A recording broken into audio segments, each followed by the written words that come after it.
Welcome to Wild Worcestershire, the podcast from Worcestershire Wildlife Trust.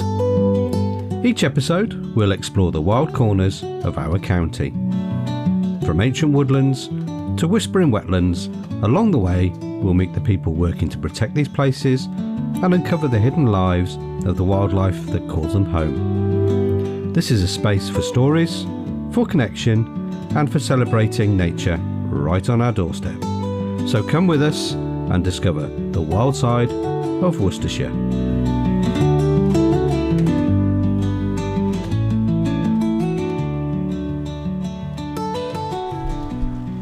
Hello and welcome to today's podcast. I'm your host Lee Robinson, and you find me stood in the middle of a very old orchard. There's a blue sky above me and the sun's shining and the birds are singing, and at the moment it's the middle of spring, and I'm here to find out about deadwood. So, would you like to introduce yourself? Hello, my name is Simone Mansi. I am Worcestershire's Trees and Woodland Advisor for the Severn Treescapes project. Brilliant. So, could you sort of tell us a little bit about Severn Treescapes and what it is and what does it mean on the ground, if you like? Yeah, of course. So Treescapes is a very ambitious, collaborative free county project between Gloucestershire, Herefordshire and Worcestershire Wildlife Trusts. The three of us work together to put it really simply, work with landowners and get more trees in the ground. Obviously, we quite strictly abide by the rule of right tree in the right place at the right time. So we work very closely with landowners to figure out what's right for their site, talk to them about sort of what problems sort of they have in their farming system, what aspirations they have, kind of what they would like to do for wildlife, if they'd like to leave a bit of a legacy. And so we work with these landowners to, one, advise on what types of trees, how many, if we're planting woodland, kind of design of the woodland itself, species list and all of that. And then what is usually the selling point is we help them with funding as well. We have our own bespoke kind of pot of funding, but we also are quite knowledgeable about all the other funding streams that are available. We can guide landowners in the right direction and help them access lots of these pots of money that oftentimes aren't really easily accessible. So you could really say then it's a lot more than just trees. There's a lot more depth to it. Yeah, definitely. Okay. So why is there such a focus on trees at the moment? I mean, what's the bigger environmental picture? Well, we're in a climate emergency. We need to be doing everything we can to be fighting climate change, and trees have become a really big part of that for a number of different reasons. So there's the sort of carbon sequestration, which is really good for attempting to reverse as much of climate change as we can. There's obviously the wider sort of biodiversity side of it. Trees are really important aspects of habitat. A mature oak tree can support up to like 3,000 different species of animal. So they are sort of these skyscrapers of just bustling activity sort of in a metropolis. They're really, really important for so many different reasons, like the berries they provide, the shade and the shelter. For large animals, for small animals, like there's nesting habitat, deadwood habitat, which we can talk about a bit later. But they have so many different benefits to wildlife and also to us. Go for a walk in your local woodland and you will come out of it with a smile on your face. You'll feel better, you'll feel more grounded. I mean, in a world of social media and doom and gloom, I think it's really nice to be able to walk amongst the trees and kind of get that sort of boost in your mood. I guess the UK has been really going tree planting crazy for a few years now. Tree planting can be quite cheap. It's, a whip, which is the small saplings, can cost like 50p, maybe a quid, depending on the species. You can get office workers to go out and plant trees, and they'll pretty much, for the most part, do a good job at it. So I think it's also quite an easy win for a lot of corporate bodies and government bodies. Treescapes does want to do it properly. We want to, obviously, yes, it's an easy win to get them in the ground, but that's not the end of the story. You need to take care of those trees because they're not really sequestering a good amount of carbon for quite a while. They need to be protected and nurtured, and we come at that in the design and in the selection and all of that. Yeah, okay. So this project then, it stretches from the Wyre Forest to the Wyre Valley. Yes. Why is this area so important? There's so many different things going on across these three counties. I mean, historically, trees and woodland are quite important, like orchard especially over the three counties has a really big cultural and historical significance. Used to be a much more wooded area. It's a heavily farmed area, but even in the sort of old school sense of farming, trees were a big part of that. Hedgerows as well. All of that comes into it. So historically, culturally, trees are important. There's a lot of farmers who have been doing it for generations, and now they've got massive fields with not a single tree on it, but they probably remember when they were little kids and they're running up and down the hedgerows and when it was their granddad's land. So I think there's definitely sort of a need for it and a want for it. Landscape wise, it's you got lots of really important areas of outstanding beauty, national landscapes, lots of nature reserves, lots of really good patches of good habitat without much connectivity in between. So we want to come and sort of fill those gaps. Right, okay. So yeah, people often sort of picture forests, but you're talking about something that's much more varied, aren't you? Absolutely, yeah. I mean, I love woodland creation. That's probably my favourite part of the job. That's a really core part of the project, but in reality it's maybe a third of what we do. We do a lot of hedgerow, which are really, really important, like habitat corridors, great bits of connectivity throughout the landscape. Orchard, which kind of ties into that sort of cultural, historical importance. Infield trees, so if you're a farmer and you've got grazing animals, just putting in 2 or 3 trees in the field will improve the well-being of the animals. Things like shelter belts as well, same thing. They reduce that sort of heavy winds, create a bit of a microclimate within the fields. Better conditions means, for example, if you're lambing, you can keep your lambs out later in the year. Your crops will benefit from the sort of microclimate you create. That's shelter belts. But yeah, there's so many different kind of things we can do, and anything tree-based, Treescapes will try and help if we can. But yeah, so that's wood pasture, orchard, hedgerow, woodland, copses, like small copses for, timber and yeah. Okay.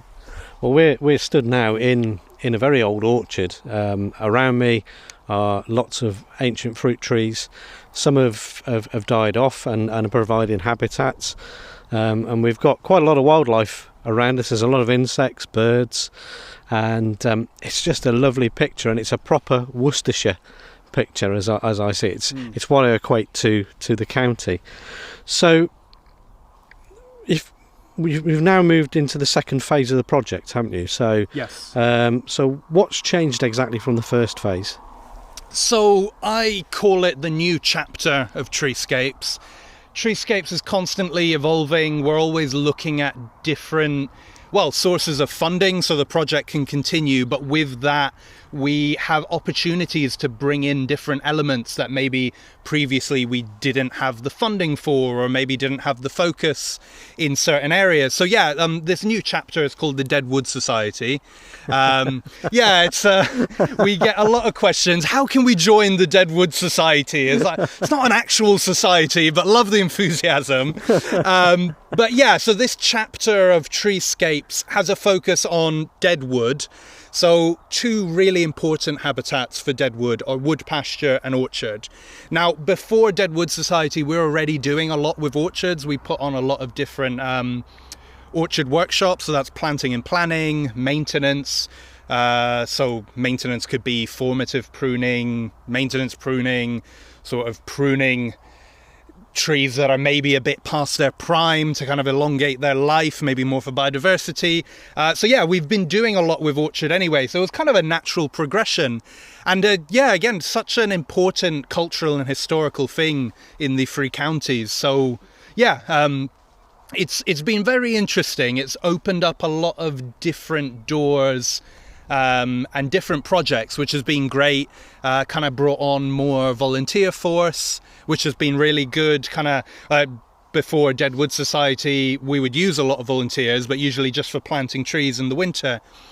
Now we're doing a lot of sort of volunteer surveying, which kind of creates this more year-round relationship with the volunteers, which has been really good. And we've got a fantastic group that do a lot of really good work for us. So yeah. Okay.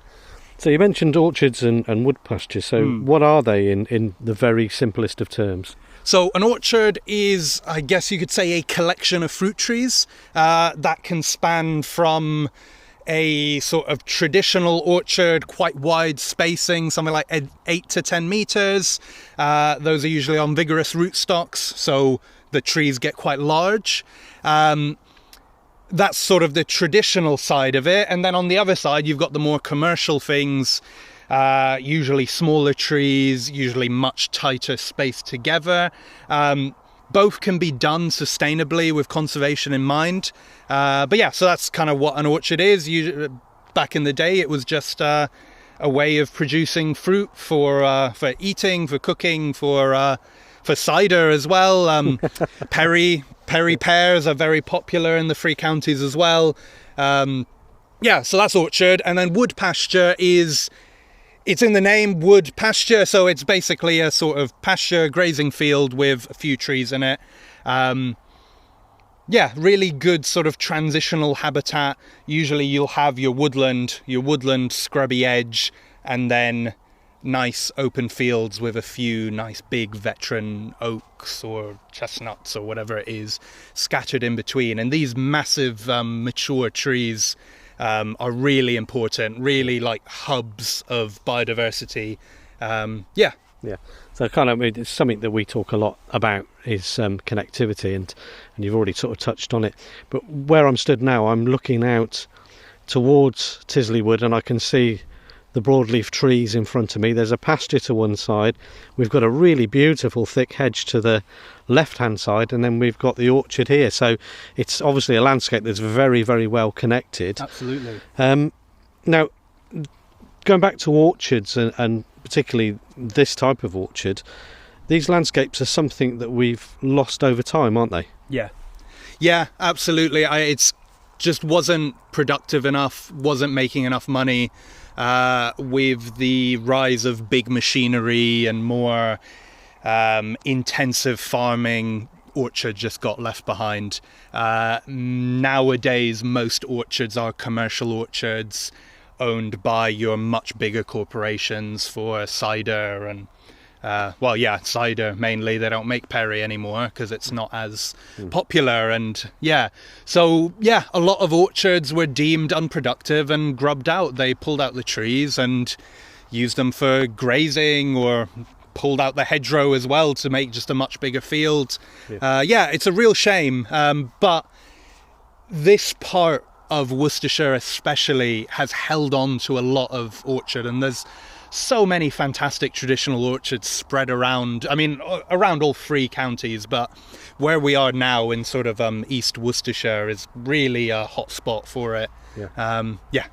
So how would what would have this landscape looked like, say, 100 or 200 years ago? A lot more treed, basically. A lot more hedgerows. Fields would have been smaller. Agriculture has always been an important part of Worcestershire. And in no way does Treescapes want to move away from that. Farming is so important. And I think there's this massive divide between sort of the general public and the conservation sort of minded people in the public and farming. There's it's a blame game oftentimes. Who are we going to lay the blame onto? The farmers are just trying to make money. They're doing it the way their parents did it, and their grandparents did it maybe differently, but then stopped doing it because they weren't making any money. It would have been very agriculturally based, if that makes sense. Lots of agriculture across Worcestershire, but much smaller fields, lots of hedgerow, a lot more orchard, and lots of grazing with wood pasture trees in there. Woodland as well. There would have been more woodland that would have been sustainably coppiced, and lots of it left for nature as well, just to be enjoyed. Right, okay. That's great. So that gives us a sort of a broader idea, a broader picture, if you like, of treescapes and the kinds of landscapes that you work within. So I suppose we better go and have a little wander and start digging around in some deadwood. Yeah, brilliant. Nicest. So we've just had a route around in some of the trees, and we found a long-handled spoon seems to be a good tool for the job. Yeah, that's right. and you've managed to find some fraz for us. Can you explain to us what fraz is? So fraz is beetle poo, basically. Okay. It's the wood that they can't digest. So any beetle that's eating sort of dead wood will kind of digest it and then pass through the really hard stuff. Noble chafers are quite a bit bigger than most other beetles that you find in dead wood, so their frass is quite easily identifiable. They're only out for a month of the year, so finding their frass is usually the best way to kind of survey for them. And it looks a bit like a tic-tac. What is that? Is that like a millimetre long? Something like that. 3 millimetres at most. Yeah. It's a bit like a miniature mouse poo, isn't it? Yeah, exactly. Yeah. And when you feel it in your hand, it is really hard. You can't squish it. It's usually darker than the other frass you find. You just stick your spoon in a deadwood cavity, and what you come out, usually you'll bring out some quite fine frass. Right. Usually it's lighter in colour, and then the noble chafer stuff stands out quite well.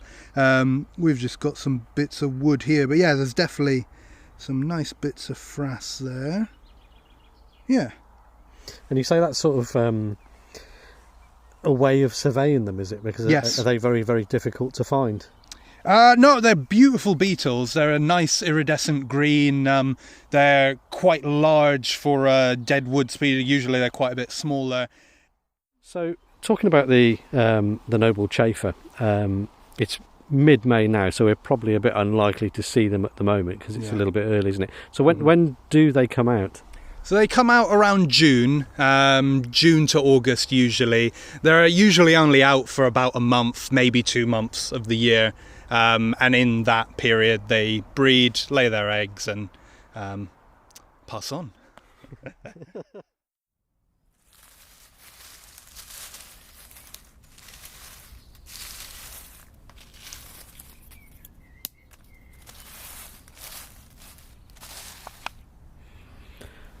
So it's really interesting to find out about the noble chafer, and our search has continued. We've been digging through a lot of litter and looking very closely at the trees in the hope of finding one, but it is just that little bit early, unfortunately.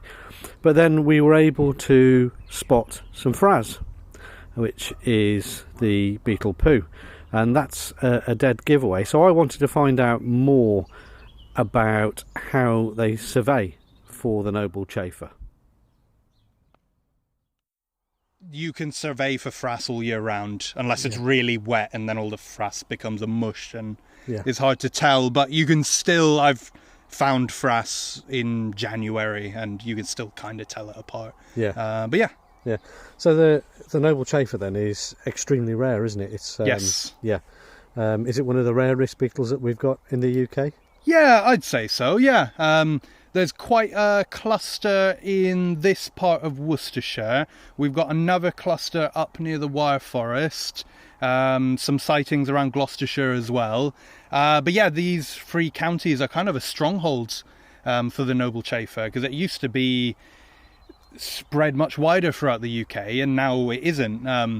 They're doing better in Europe, but yeah, they're doing quite badly in the UK, unfortunately. So what's caused that? What's made them become isolated to these sorts of patches of land, if you like? It's the loss of orchard, mainly. That loss of orchard means they can't travel through the landscape, and they're trapped basically in their islands.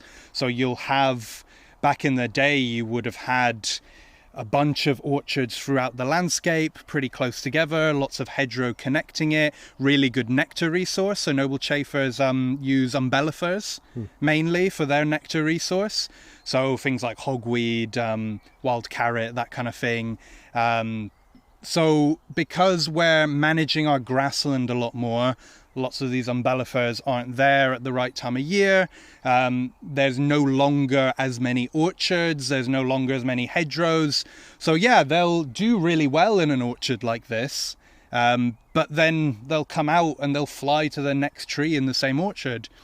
And that'll just continue until the orchard is pulled out. And that's the end of that sort of lineage of noble chafers. There's no genetic exchange because there's no connectivity. So then that makes the species a lot less resilient as well to our ever-changing climate. They're really dependent on really mature orchards as well. Lots of commercial orchards don't want deadwood. If a branch on a commercial orchard starts dying, they'll cut it out at the base. If a tree starts dying back, they'll pull it out and replant a new one.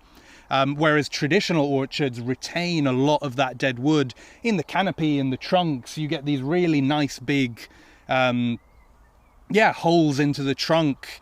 It's really important having that vertical dead wood. Horizontal dead wood is great, sort of like deadwood piles, brush piles, that kind of thing. And we're actually pretty good for that. It's something that most people will think about and will leave a deadwood pile, or if a branch falls, they'll leave it there. But we're not as good with our standing deadwood. And the standing deadwood is really important because it's almost like a slow release of deadwood, because the top of the tree is exposed to the elements and will rot slowly. The beetles will be lower down, but them sort of tunneling around is creating vibrations, which means the rotting wood sinks down, and that's the kind of stuff they want to eat. Right. Yeah. Because I say, just stood here now next to this tree. I mean, it's the branches. It's got a few dead branches. There's a sort of one that's fallen off and is just sort of sitting there. There's a hole in the base of the tree. Yeah. And you can see that there's lots of natural little crevices and lots of areas where the tree has bits of the tree have died off and rotted away. Yeah. But yet it's still alive. It's still got green absolutely. shoots, and it's still obviously seeding. I'm trying to decide what tree this is. This is a plum. A plum. Right, yeah, and you can see, there's a plum stone. And an important part that I forgot to mention is fungi.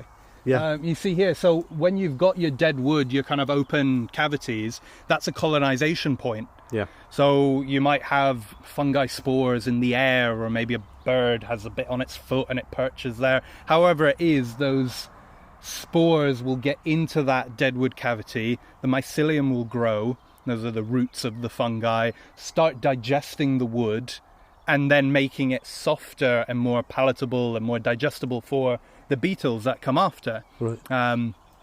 The fungi are a really important part of that that sort of life cycle. That one there is a hoof fungus, I'm pretty sure.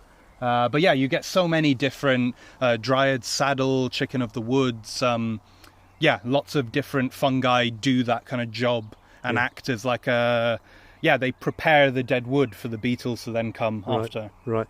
Sometimes, I mean, I've walked through Tisley Woods and some of the oaks in there. So there's a couple of dead oaks in there. I noticed they've got bracket fungus on them. Oh yeah, which I love bracket fungus because you know what they are straight away because they're huge. Yeah, they're beautiful, aren't they? They are beautiful to look at. But that's a lovely tiny little fungus. Yeah. It's not big, but it's you can kind of see it's I suppose what's the best way to describe it?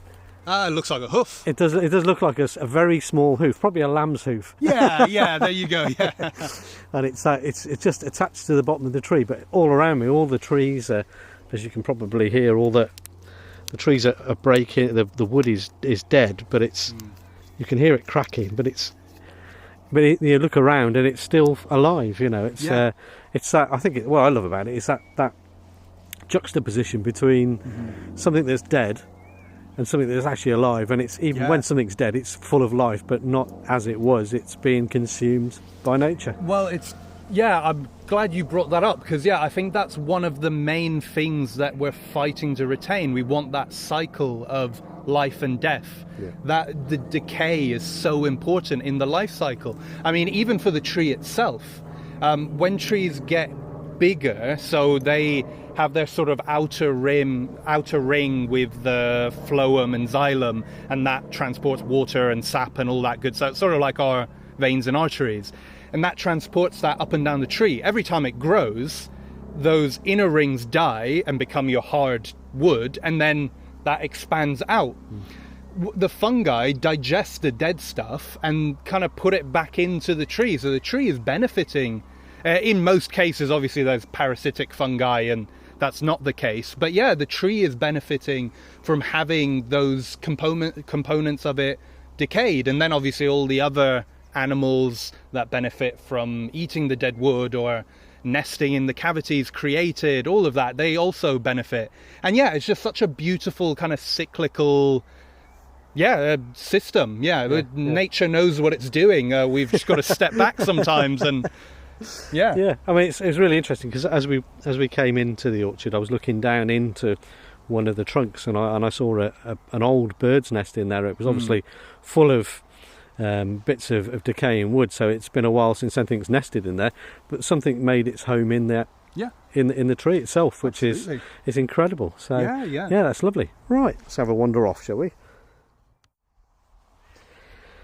So I've had a wander around, and it's been really, really fascinating to look at frass, which is something that I've learnt about since I've been here.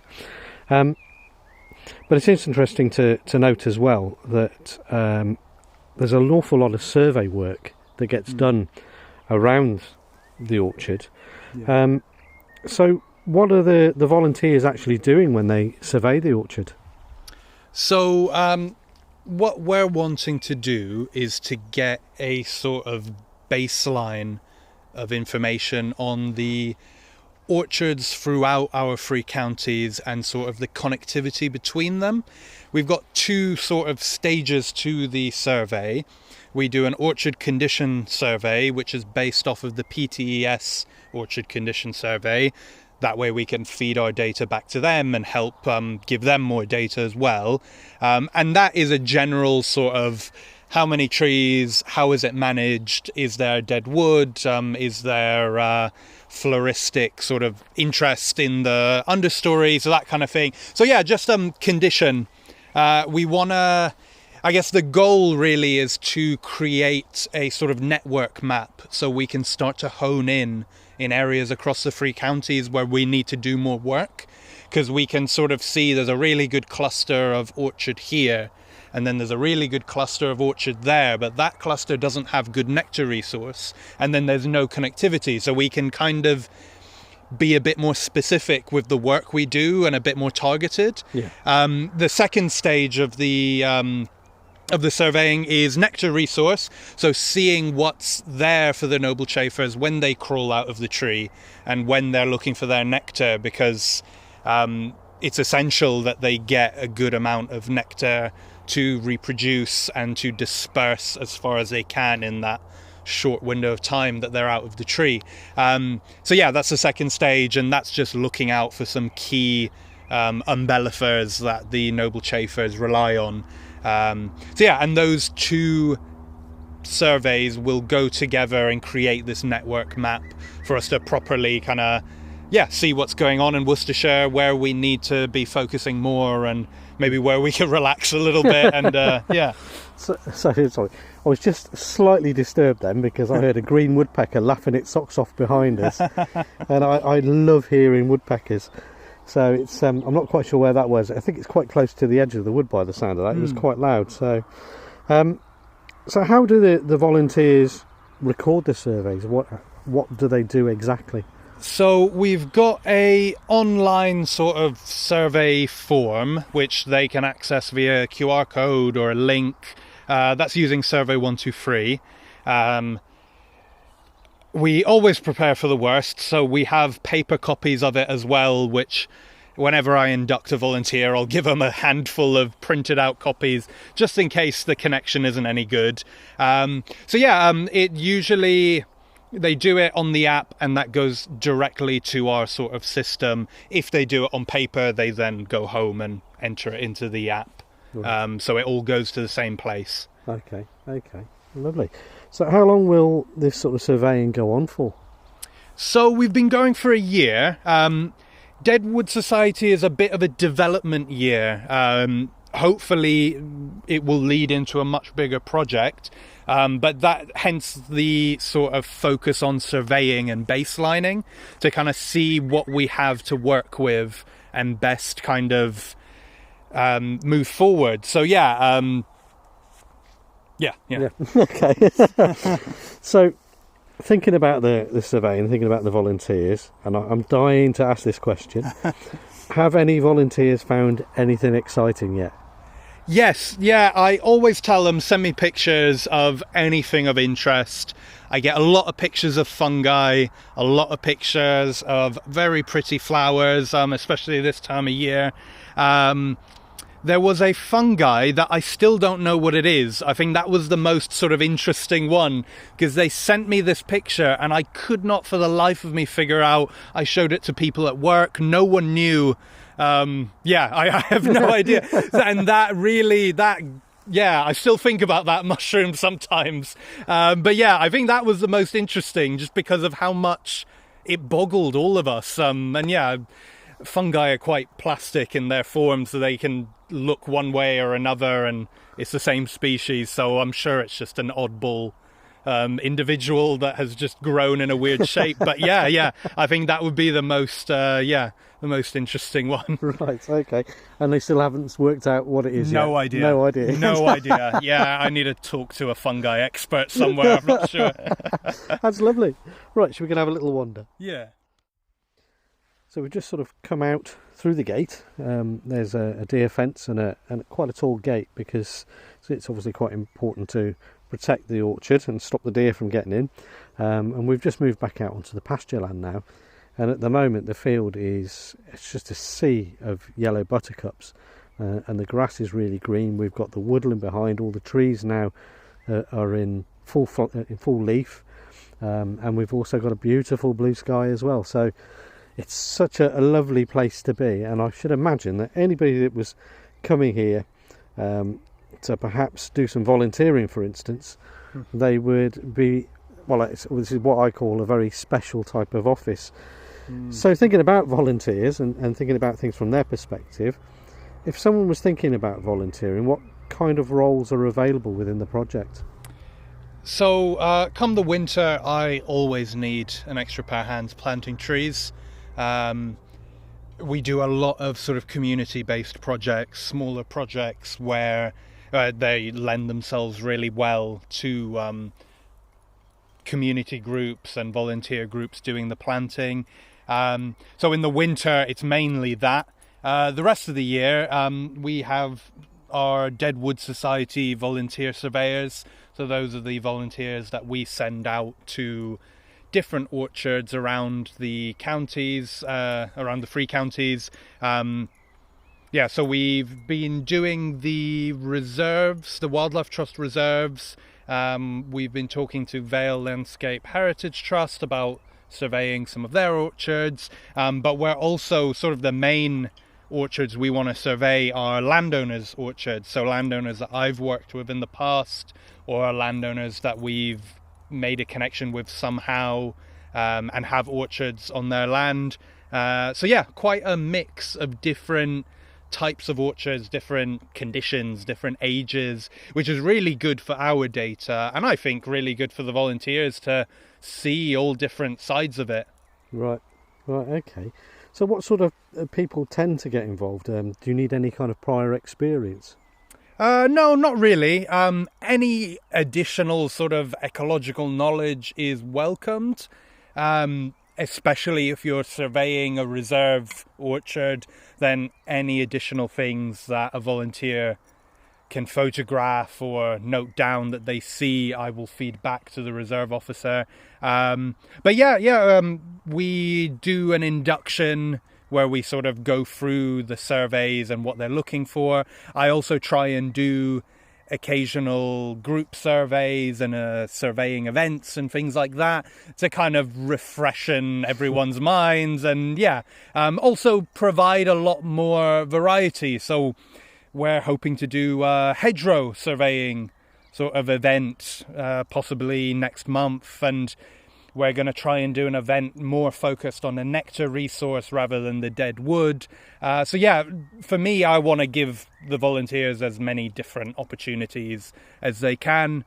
Sorry, to answer that question, no prior knowledge is really needed. Okay. So do you think volunteering perhaps changes how people see nature? Yeah, I think so. I think volunteering is a really important part of this industry. It is a shame that we can't pay everyone, but that is the nature of the industry, unfortunately. So all of that time that is given for free is so greatly valued by myself and by the reserve officers and all the other people in the trust that get help from volunteers, which is a lot more than you would think. Yeah.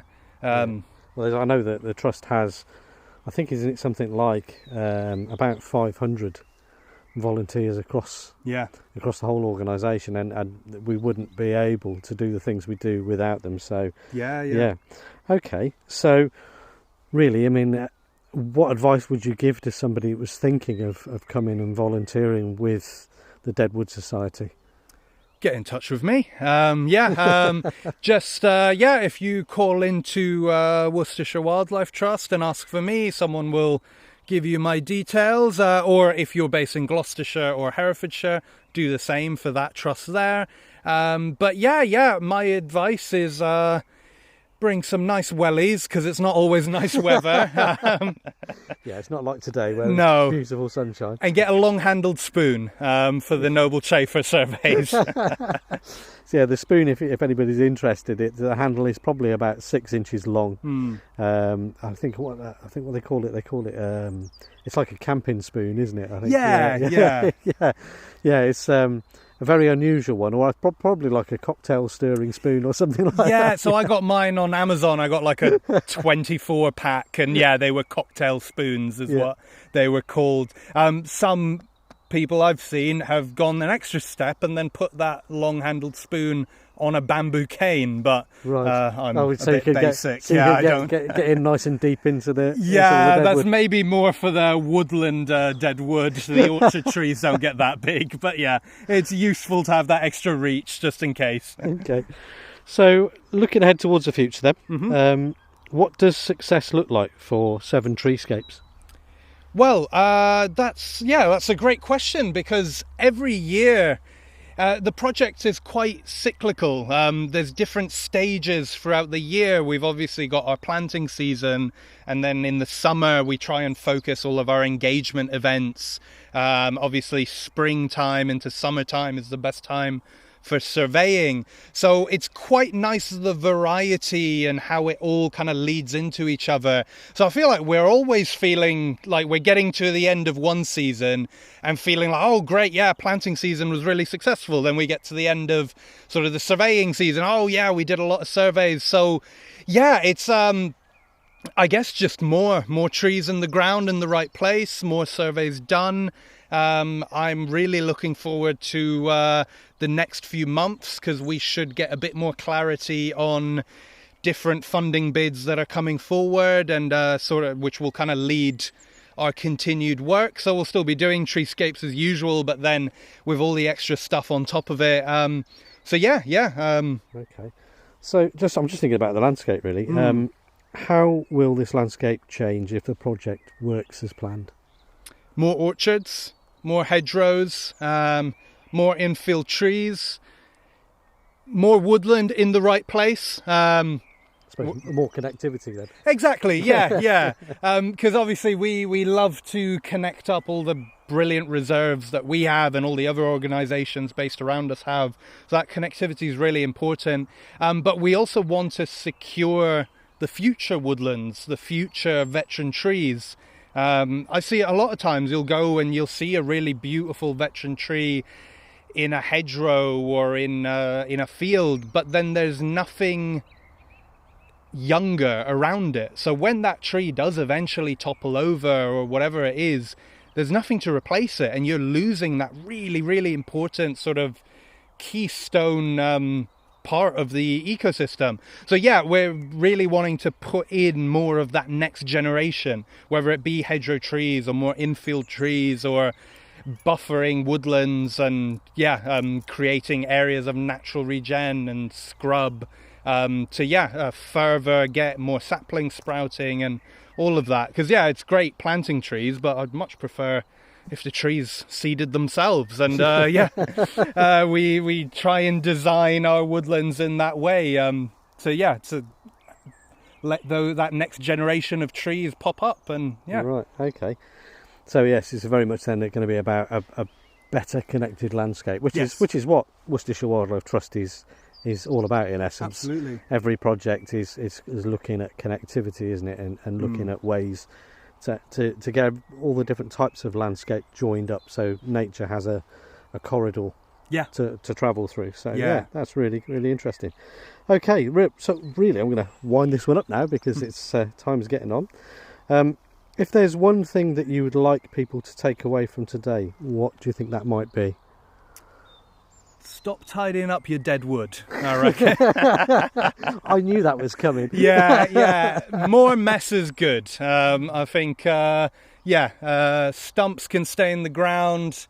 If you've taken off the side branches of a dead tree, it's no longer really that dangerous, so leave it standing as a monolith. Wood piles are brilliant, brush piles, all of that. Stop tidying up. Stop tidying up.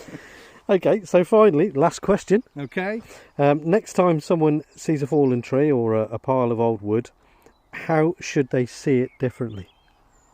Look at that as a habitat in itself. I guess that it's difficult because we're so much bigger than all the other critters that depend on dead wood. But kind of bring your kind of point of view down, zoom in, and think of that massive stump in the ground or that fallen log or even fallen branch. Look at that as a small town, because it's supporting hundreds, sometimes thousands of different critters in there. So it's interesting because you did actually mention at the very beginning about each tree being like a city. And so that's changed my perspective today, and I'll certainly be looking at dead trees in a very different light from now on. Anyway, thank you so much for taking the time to talk to us. Oh, thank you. And showing me around. It's been really interesting. I've now learnt about fraz. I'm going to go and get myself a long spoon, and I'll definitely be looking at deadwood in a different way. So thank you very much. Oh, thank you, Lee. Now, I hope you've enjoyed today's podcast. It's been absolutely fascinating to find out about the Deadwood Society. Personally, I'm fascinated by it. It was really interesting to get in amongst the trees and look at the deadwood and look at the fraz. But it was also equally interesting to hear about the role of volunteers with the Deadwood Society. And if you'd like to get involved, then you can find out more by visiting Worcestershire Wildlife Trust's website, and the link will be in the description below. So that's it really from me, until the next podcast. So do take care, and I will see you soon. Goodbye.